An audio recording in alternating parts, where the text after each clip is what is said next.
Lah. Ni design baru semua. Akak nak yang mana satu? Kalau tanya dengan saya, akak berapa harga beg ni? Akak ni lawa akak corak dia latest design. Akak rupa dia lawa akak satu dengan akak. Rupa dia macam ni kakak, tali ada zip.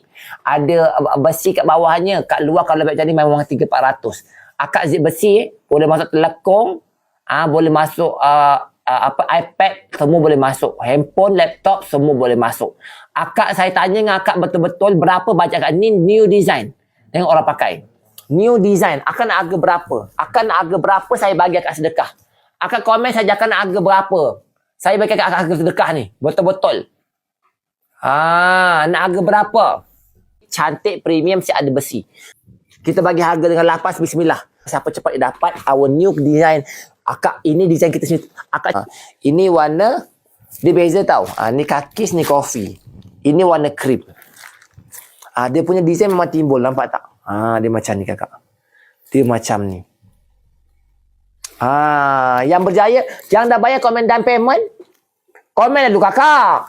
Dan lah saya bagi harga murah. Saya bagi 2 minit. Comel lah design. Terima kasih yang dah beli.